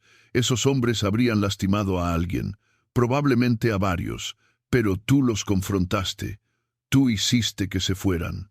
Y después hiciste que los atraparan para que no pudieran volver. No fue solo yo, fue una operación coordinada. Esteban, lo interrumpió don Ricardo, poniendo una mano en su hombro. He vivido en Jalisco 72 años. He visto la violencia de los cárteles de cerca. He perdido primos, sobrinos, amigos. Y la única vez que vi justicia rápida y efectiva fue cuando tú hiciste esa llamada. Eso significa algo. Lupita, la secretaria, quien había estado aterrorizada durante el ataque, se acercó con lágrimas en los ojos. Mi hermana fue secuestrada por el CJNG hace 3 años. Pagamos el rescate. Nos devolvieron su cuerpo 2 días después de todas formas. Su voz se quebró. Así que cuando escuché que ayudaste a capturar a casi 50 de esos monstruos, no me importa qué hiciste hace 20 años. Me importa que hiciste justicia ahora. Fue una de las noches más extrañas de la vida de Esteban. Por primera vez en 2 décadas, estaba rodeado de personas que conocían su verdadera historia, al menos partes de ella, y aún así lo aceptaban. No lo idolatraban como héroe, tampoco. Entendían la complejidad, entendían que había sangre en su pasado, pero habían decidido que el hombre que había sido durante 11 años en Tequila era más real que el hombre que había sido antes. Sin embargo, no todos en Tequila compartían esa perspectiva. Una semana después de su regreso, Esteban comenzó a notar cambios sutiles. Algunas personas en el mercado lo miraban con miedo apenas disimulado. Madres apartaban a sus hijos cuando pasaba por las calles. El padre García de la parroquia de Santiago Apóstol le pidió que se reunieran privadamente. Esteban, dijo el sacerdote, un hombre de 60 años que había bautizado a 3 generaciones de familias en Tequila, he escuchado rumores sobre tu pasado, sobre los Zetas. La gente está inquieta. Lo entiendo, padre, si cree que debo irme. No dije eso. El padre García suspiró. Pero debes entender que la gente tiene miedo. Los cárteles han causado tanto dolor, y saber que alguien con ese pasado vive entre nosotros genera ansiedad. ¿Qué recomienda? Transparencia. Habla con la gente. No sobre los detalles de lo que hiciste, eso no es necesario ni productivo, pero sobre por qué te fuiste de esa vida, por qué elegiste Tequila, por qué te quedaste 11 años. Deja que te conozcan como hombre, no como leyenda o monstruo. Esteban tomó ese consejo. Durante las siguientes semanas, tuvo conversaciones incómodas con vecinos, con clientes de la destilería, con gente que había compartido saludos superficiales durante años, pero nunca verdaderas conversaciones. No fue fácil. Hubo lágrimas, tanto suyas como de otros. Hubo rabia, especialmente de quienes habían perdido seres queridos a manos de los Zetas, aunque no específicamente por acciones de Esteban. Pero también hubo, lentamente, entendimiento. No perdón universal, porque algunas heridas eran demasiado profundas para eso. Pero entendimiento de que las personas eran complicadas, que el cambio era posible, que 11 años de vida honesta significaban algo. 2 meses después de la Operación Fantasma, Ramírez regresó a Tequila con noticias. Se reunió con Esteban en su pequeña casa de adobe, la misma que había sido hogar durante 11 años. Los juicios están progresando bien, reportó el fiscal. De los 47 arrestados, 43 han sido formalmente acusados. Las evidencias son abrumadoras. Estamos hablando de sentencias entre 20 y 40 años para los comandantes, 10 a 20 para los operativos menores. Bien, dijo Esteban, sirviendo café en tazas de peltre. Hay algo más. Ramírez sacó un folder. El gobierno mexicano, en coordinación con la DEA, ha decidido ofrecerte algo. No es exactamente un trabajo, pero asesoría ocasional. Situaciones donde tu experiencia podría ser valiosa. Bien remunerado. Completamente voluntario. Ni siquiera lo pensaste. No necesito pensarlo. Esteban tomó su café, mirando por la ventana hacia los campos de agave que se extendían hasta las montañas. Fiscal Ramírez, aprecio la oferta, de verdad, pero hice lo que hice porque no tuve opción, porque gente inocente estaba en peligro, no porque quiera volver a esa vida, ni siquiera como asesor. Entonces, ¿qué vas a hacer? Voy a levantarme mañana a las 4:30, voy a caminar a la destilería, voy a cortar agave hasta que me duela la espalda, voy a comer tamales con Doña Rosa después de misa el domingo. Y voy a seguir haciendo eso hasta que mi cuerpo ya no pueda, o hasta que algo me detenga. Eso es lo que voy a hacer. Ramírez sonrió. Eres un hombre singular, Esteban Mora. Soy un hombre que tuvo suerte de obtener segunda oportunidad. No mucha gente en mi antigua línea de trabajo puede decir eso. Antes de irse, Ramírez dejó un sobre. De todas formas, hay algo que el gobierno quiere que tengas. Llámalo reconocimiento no oficial. Después de que el fiscal se fuera, Esteban abrió el sobre. Dentro había un certificado, no oficial y sin sellos gubernamentales que pudieran crear registro público, pero firmado por el fiscal general. Decía: en reconocimiento a servicios extraordinarios en la protección de ciudadanos y la persecución de la delincuencia organizada, sus acciones del 12 de marzo de 2019 ejemplifican lo mejor de lo que significa servir al bien común. Esteban lo miró durante un largo tiempo. Después, lo guardó en la caja de metal bajo su piso, junto a su Glock 19, sus documentos antiguos, sus $30,000 ahorrados y la medalla militar que nunca había reclamado. Evidencias de vidas vividas, algunas mejores que otras. Esa noche tuvo una pesadilla por primera vez en meses. Soñó con San José del Alto, con tener 9 años de nuevo, con ver morir al maestro en la plaza mientras los sicarios reían. Pero en este sueño, el niño de 9 años se convertía en el hombre de 53, y el hombre hacía lo que el niño no había podido hacer. Detenía la violencia antes de que comenzara. Se despertó sudando, las primeras luces del amanecer filtrándose por su ventana. Miró el reloj. 4:28 de la mañana, 2 minutos antes de que sonara su alarma habitual. Se levantó, preparó su café negro, comió sus tortillas con frijoles y caminó hacia la destilería mientras el mundo dormía. En el camino se encontró con don Antonio, un granjero de 74 años que también madrugaba. «Buenos días, don Esteban», saludó el viejo. «Buenos días, don Antonio. Haciendo frío esta mañana». «Sí, pero ya viene el calor». Una conversación completamente normal, completamente ordinaria, exactamente lo que Esteban necesitaba después de 2 meses extraordinarios. La vida en Tequila lentamente regresó a algo parecido a la normalidad, aunque una nueva normalidad que reconocía verdades que antes habían estado ocultas. Esteban era aceptado, mayormente, pero con el entendimiento de que su historia era compleja.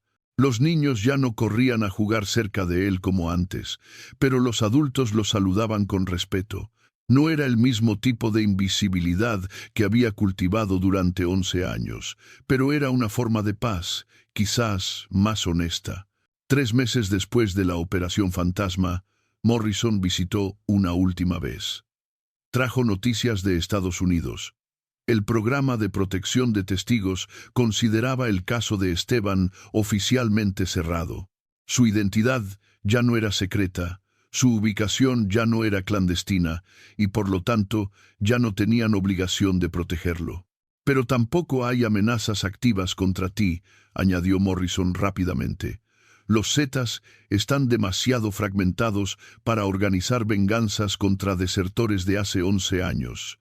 Y el CJNG, bueno, después del golpe que les dimos, están más preocupados por reconstruir que por perseguir fantasmas del pasado. Entonces, ¿soy libre? Eras libre hace 11 años, Esteban. Solo que ahora el mundo lo sabe. Morrison extendió su mano.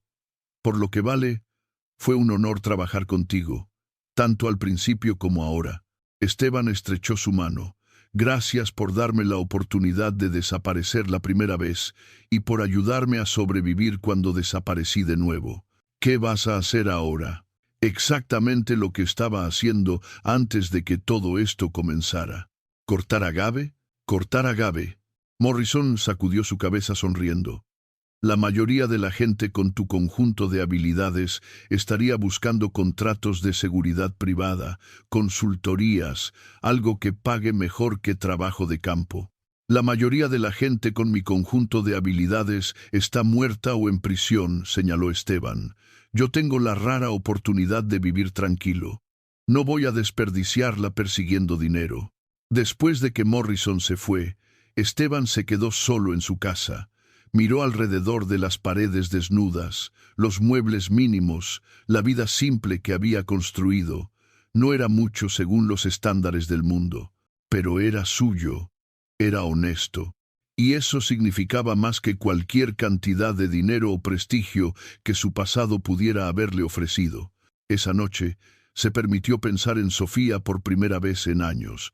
La niña de 7 años con vestido rosa y ojos marrones que le había dicho «Usted es bueno» en el peor día de su vida en los Zetas. Tenía 19 o 20 años ahora.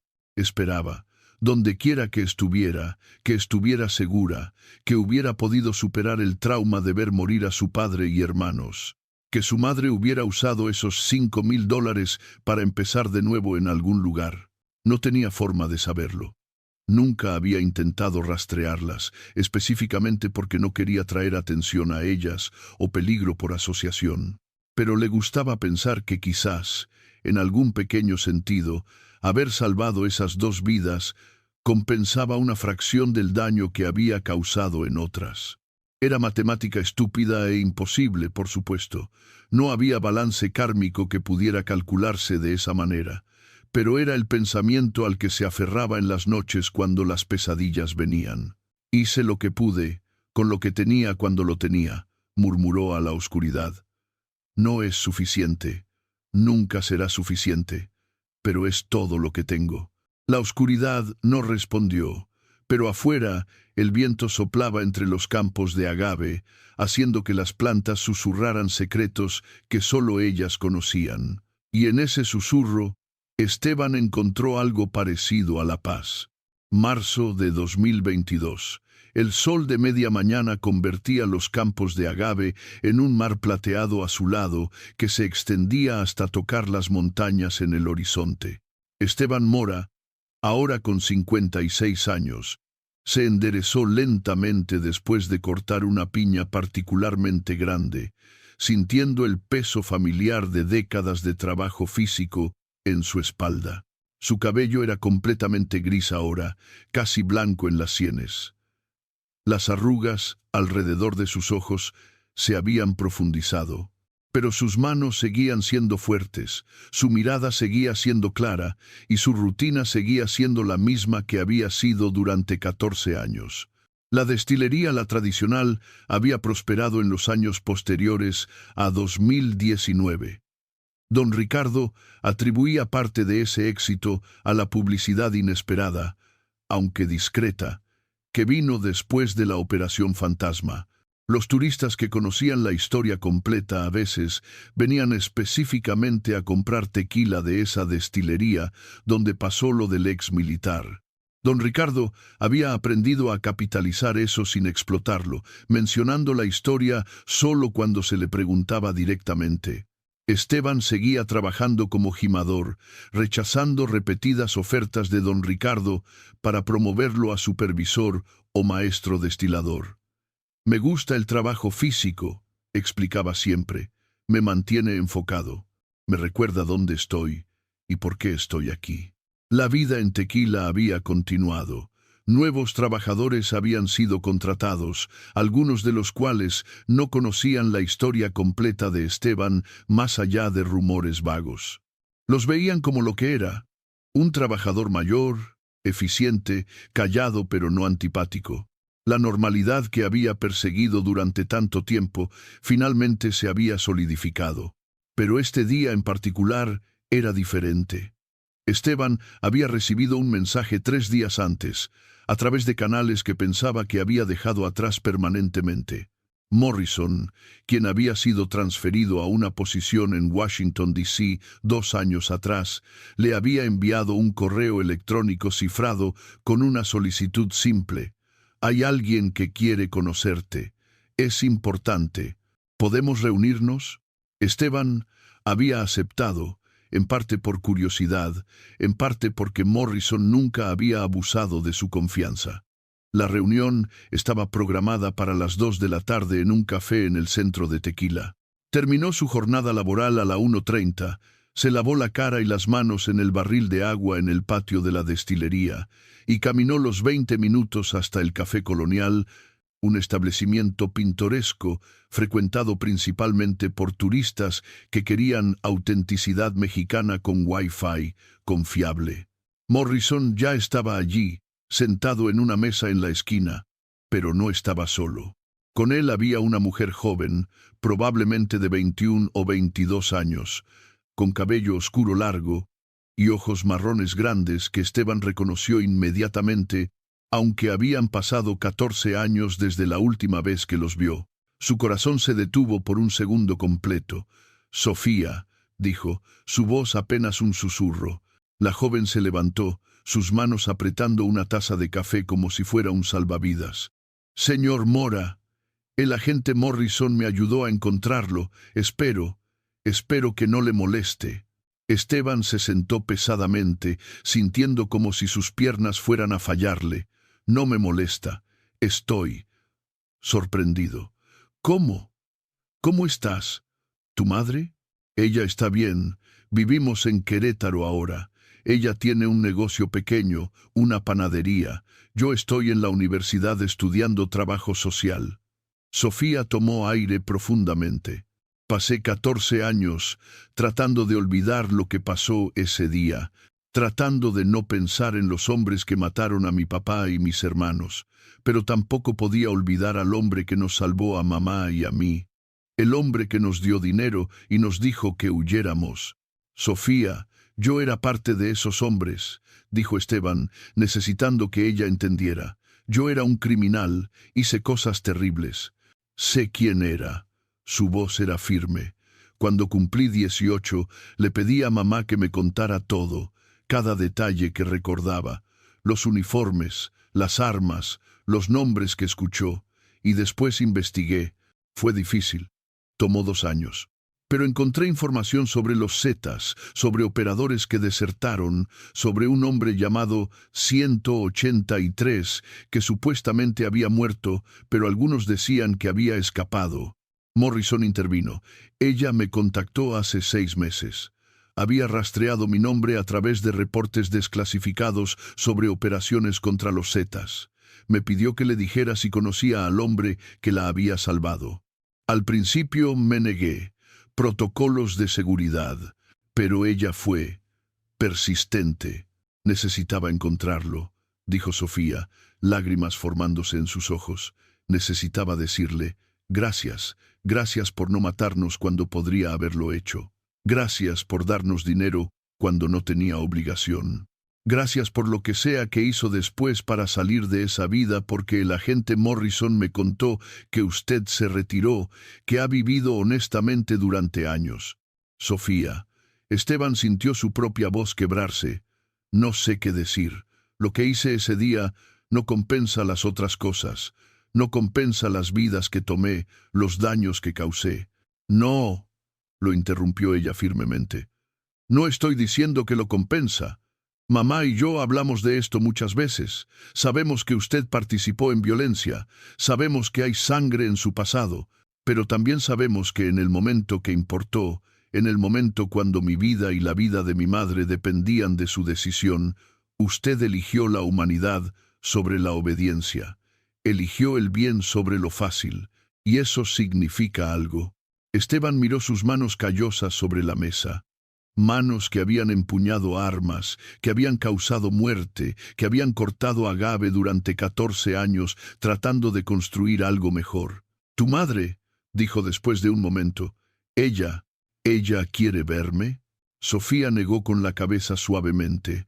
«No, ella está agradecida, pero verlo traería demasiados recuerdos. Espero que entienda. Por supuesto. Es comprensible». Alivio y decepción mezclados en proporciones iguales. Pero ella le envió esto. Sofía sacó una pequeña caja de su bolsa. «Ábrala». Dentro había una medalla religiosa de plata, una Virgen de Guadalupe con cadena. Había una nota escrita a mano. «Usted nos salvó cuando Dios parecía haber olvidado escuchar nuestras oraciones». Quizás esta le recuerde que incluso en la oscuridad hay luz, que incluso después de los errores hay redención. Gracias por nuestra vida. Patricia Reyes. Esteban cerró los ojos, apretando la medalla en su puño. 14 años de carga, 14 años de preguntarse si esas 2 vidas salvadas significaban algo, y ahora tenía su respuesta. No borraba el pasado, no lo convertía en héroe, pero significaba que en un momento de oscuridad total había encontrado un destello de humanidad y se había aferrado a él. «Gracias», murmuró, «por buscarme, por decirme esto. No tenías que hacerlo». «Sí tenía que hacerlo», dijo Sofía, «por mamá, por mí y por usted también, porque me parece que ha estado cargando el peso de sus errores durante mucho tiempo. Y aunque no puedo perdonarlo por cosas que no me hicieron a mí directamente, puedo decirle que las dos personas a quienes sí salvó están bien, están viviendo, están construyendo vidas. Y eso fue posible por su decisión.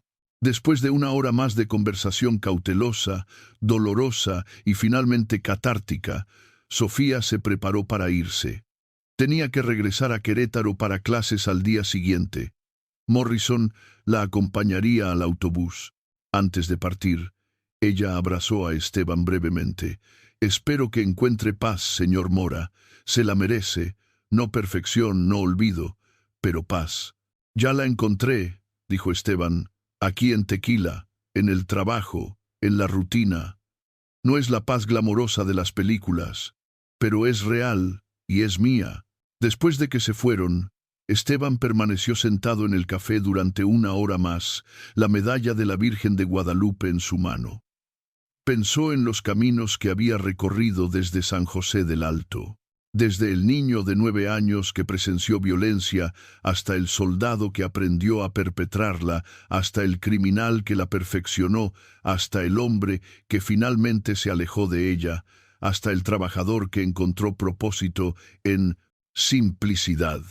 Era una narrativa desordenada, llena de contradicciones y sangre y redención imperfecta, pero era su historia, y después de 56 años finalmente estaba en paz con ella. No porque fuera buena o justa o redentora, sino porque era verdadera. Se colocó la medalla alrededor del cuello, bajo su camisa, un recordatorio, no de santidad o absolución, sino de humanidad, de la capacidad del ser humano para elegir diferente, incluso cuando todo el entrenamiento y experiencia dice hacer lo contrario. Caminó de regreso a su casa mientras el sol comenzaba su descenso hacia las montañas. Las calles de Tequila estaban llenas de turistas tomando fotos, familias locales haciendo compras, niños jugando fútbol en calles secundarias. Vida normal, vida ordinaria. Vida preciosa precisamente por su normalidad. Al día siguiente, Esteban Mora se despertó a las 4:30. Preparó su café negro, comió sus tortillas con frijoles, caminó los 3 kilómetros hasta la destilería mientras el mundo dormía. Y cuando el sol finalmente se levantó sobre los campos de agave, encontró a un hombre de 56 años haciendo exactamente lo que había hecho durante 14 años. Trabajar honestamente, vivir simplemente y llevar su pasado no como excusa, sino como contexto para el presente. No era el final que 183 habría imaginado cuando era un operador de élite temido en 3 estados. No era el destino que Esteban Mora habría predicho cuando tenía 9 años y veía morir a su maestro. Pero era el final que el hombre que había vivido ambas vidas había construido cuidadosamente, día a día, durante 14 años de elecciones consistentes. Y eso, decidió mientras su coa cortaba limpiamente a través de las pencas de agave bajo el sol matutino, era suficiente. Llamada a la acción final. Si llegaste hasta aquí, significa que pasaste más de una hora escuchando la historia de Esteban Mora. La historia de un hombre que fue soldado, criminal, y finalmente encontró redención en el trabajo más simple y honesto que pudo encontrar. Ahora necesito que hagas algo por mí. Primero, dale like a este video si te conmovió la historia de Esteban. Si entiendes que las personas son complicadas, que la redención es posible pero nunca perfecta, y que a veces el heroísmo no se ve como esperamos. Segundo, suscríbete al canal si aún no lo has hecho. Cada semana subo historias como esta, historias sobre el crimen organizado en México, sobre personas que vivieron en las sombras y lograron salir, sobre la complejidad moral de un país atrapado entre la violencia y la esperanza. Estas son historias que necesitan ser contadas, historias que nos recuerdan que nadie es completamente bueno o completamente malo, solo complicadamente humano. Tercero, y esto es lo más importante, déjame un comentario. ¿Qué aprendiste de la historia de Esteban? ¿Cuál fue tu momento favorito? La revelación en la destilería, la operación fantasma, el encuentro con Sofía.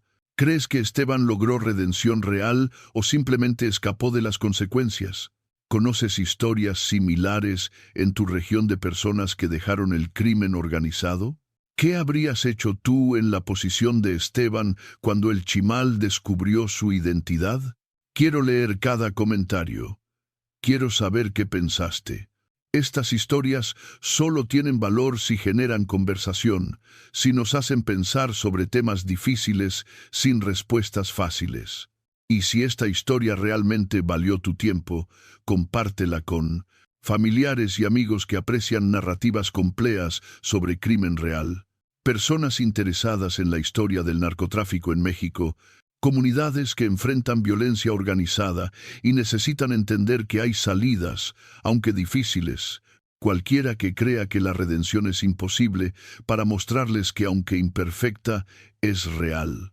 Porque historias como la de Esteban Mora, historias sobre hombres que cometieron crímenes terribles, pero finalmente eligieron algo diferente, son historias que necesitamos, no para glorificar el pasado criminal, no para justificar la violencia, sino para recordarnos que el cambio es posible, que las elecciones importan, que 14 años de vivir honestamente no borran 26 años de vivir mal, pero construyen algo nuevo de todas formas. En el próximo video te contaré la historia de El Patrón del Golfo, un narco de Tamaulipas que controló un imperio de $5 millones mensuales y lo perdió todo en una traición que nunca vio venir. Una historia de lealtad, traición y el precio real del poder en el mundo del narcotráfico. Hasta entonces, recuerda, en México todos tenemos pasados. Lo que define quiénes somos es lo que elegimos hacer con el presente. Nos vemos en la próxima historia, y que la paz que Esteban encontró en los campos de agave sea un recordatorio de que siempre, siempre hay otro camino.